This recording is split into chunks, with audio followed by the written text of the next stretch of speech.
Hello everyone, welcome to Kalam's answer writing program. I hope you all are doing well. Today we are going to take up the question on simultaneous election, which I have introduced to you all yesterday.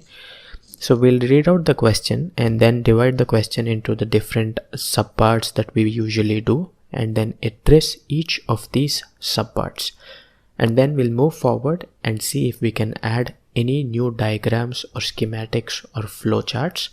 That is not usually possible in a polity question, but if you want to be creative, you can do it as well. But in general, that is not possible.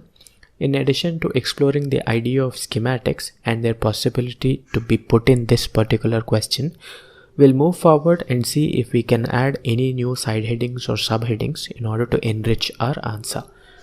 In addition to this, we will see the way in which we can introduce our answer, the introduction to the answer, the different kinds of introduction we can have, and also we will look at how we should be concluding the answer. This is a mere 10 marker, so I don't want you to spend too much time on writing lengthy introductions or lengthy conclusions. I want you to be to the point. But anyway, let's see how to solve this particular question. So I'll read out the question for you all.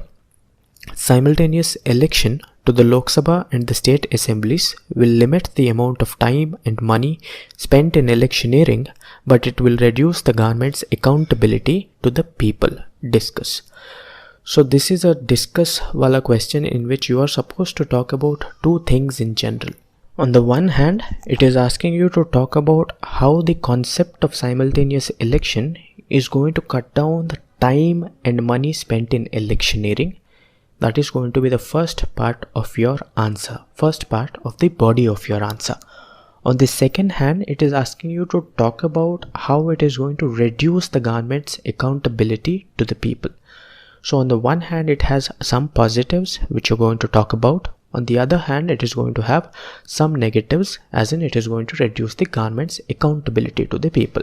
So that is the basic theme of the question. There are two parts that you have to discuss. So how do we start this question? What is the introduction to this particular answer? The introduction could be in several formats. One of them is the definitional approach, and the other way to do it is to probably talk about a recent report or a recent dignitary who has spoken in favor of simultaneous election. Like for example, when this particular question figured out in the examination, it was a very well expected question because us pura saal mein there was a lot of debate on simultaneous elections. The Prime Minister of the day has supported simultaneous election. The ex-president has supported simultaneous election. And in some cases, the Election Commission itself has said that the simultaneous elections could be looked into, right? So it was a very well expected question. So you could introduce your answer, and in your introduction itself you could talk about how these people are in support of simultaneous elections. So you're driving home the point that you know the current affairs background of this particular topic. So that is how you introduce your answer. Now let's move forward and look into the body. The body is the most important aspect of any answer. The key is to first compartmentalize the question, divide it into different themes, and address each of these themes. Now my style is to first identify clearly what these themes are, use them or set them up as subheadings, and then under each of these it's just a matter of how many points you recall.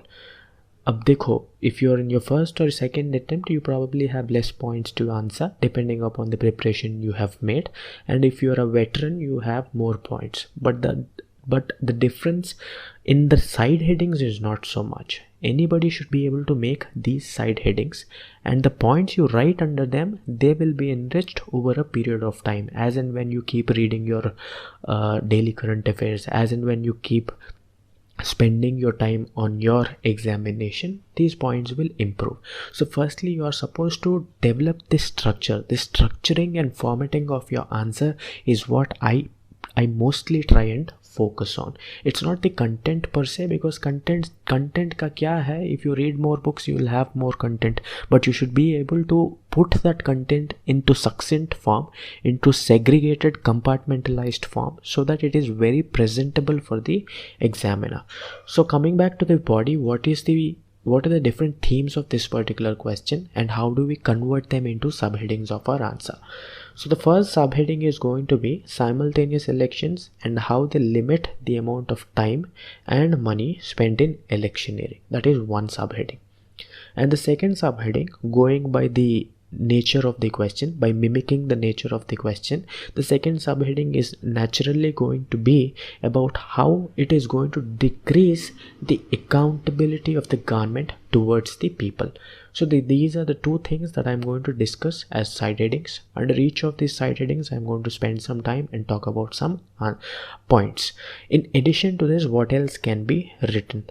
So if you look at the second half of the question, you're basically talking about how it is decreasing government's accountability. In such a situation, in order to showcase your knowledge, in order to tell them that you have a civil servant's attitude, you probably should have to talk about certain points which will solve the problems of simultaneous elections. Like for example, simultaneous election the major flaw was you are supposed to decrease the term of certain legislatures and you are supposed to increase the term of the certain legislatures. And what do I mean by that?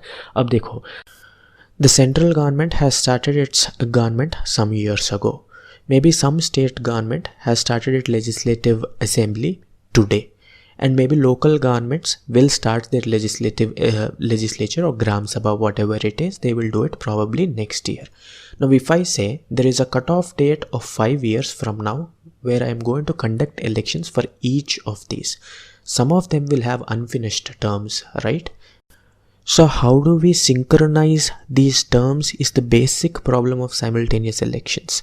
And for that to happen, we need to actually pass a constitutional amendment, and that has been in debate for quite some time. You could point this down in your conclusion. You could tell the examiner that you know this underlying theme. Anyway, so these are the two side headings of the body of your answer, and then you move forward to the conclusion. You write a decent conclusion, not too generic, not too specific, a conclusion which is positivistic. And let's look at the sample answer now. So here's the sample answer. Please have a look at it. Let me just minimize it for you by the right amount. So here's the introduction. Simultaneous elections refer to the holding of elections for Lok Sabha, Panchayats and state legislatures at the same time. So he's basically making use of the definitional form of starting your answer. So there is a method to start your answer. There is a method to introduction, like I said, definitional, fact-based, current affairs, approach-based and so on. So he chose this definitional approach, and then he has moved forward, and like I said, he talked about how different people have supported this. The Prime Minister, the ex-president and the election commission and so on. He mentioned these points. This has an enriching value in itself. Now he moves forward and talks about the body of his answer. The first side heading is simultaneous elections /control money in electioneering So what are the points he has written under it? So the state and the district machinery will be engaged in election work, and they have to undertake expenses, and this will happen only once in the case of simultaneous elections. So that is obviously a way in which you will save money, is what he's trying to tell us. In addition to this, so far he's talked about the money that is spent by the district machinery in order to conduct elections. On the side of the parties, on the side of the political parties, they will have a decreasing campaigning expenditure because they will have to campaign just once in 5 years, both for central, state and local elections. They will do their campaigning, they will deploy their star campaigners and get their work done, so they don't have to spend too much of money or time on the same. This will give an opportunity for the political parties and whoever it is to focus on governance and policy continuity instead of vote garnering tricks. Keep these things in mind. The concept of governance, policy continuity, vote garnering tricks, these kinds of keywords basically make your answer look professional. The next thing he talks about is that workers and partymen can now spend more time for social work, people-oriented programs instead of electioneering. That's a good point. There is a reduction of black money in elections. Okay. And then he says simultaneous election decreases the populist measures like free TVs, free saris, free iron boxes, etc. etc. You usually find this in the South India, especially in Tamil Nadu. Anyway, so these populist measures are going to come down because the government is less focused on getting votes every few years. It has to fight the elections only once. It has to prove its mandate and objective to the people only once. Okay, that is the advantage of simultaneous election, is what he is trying to tell us. So rather than discussing each of these points, we will assess the whole section as such. Look at the side heading. So there are 2 side headings. So ideally, if you have 2 pages, how many pages do you allocate per side heading? 1 page per side heading, and he has done the same, hopefully. And if he's spending too much space and time on one particular side heading, it only means one thing: he's not balancing his answer, and that is a mistake you all should not commit. Keep that in mind. And sometimes when you write a side heading, it is really difficult for you to generate points. Like for example, there was a question somewhere in 2018 or 17 on a topic called allelopathy. Nobody knew anything about it. How will you generate points if you don't know anything about it? So there is nothing that you can do in relation to it. But in relation to these side headings or questions, there are some points that you can always generate. So if you can use your common sense, you can easily come up with some points. Like for example, decreasing black money, decreasing populist measures, all these things can be easily generated with the help of common sense. But the terms that you use, they can only come with practice. That is what I want you to keep in mind. Keep these terms in mind, especially if you are making notes, and I recommend it very much, making a notes of small A4 size paper per Kalam question. You do that, and on that you are supposed to write the keywords. These keywords are going to save your life when you write the examination. Keep that in mind. So the first side heading is over. Let's move forward and see what he has done for the next side heading. So here he is talking about simultaneous elections and the reduction in accountability it is going to cause. Good. So the first point is, these provide the avenues for decreasing interaction between political parties and people. This is an intuitive point. If I go to the election only once in 5 years, I don't want to be in touch with people as much as possible. It won't be possible for me to do the same, is what he's trying to tell us.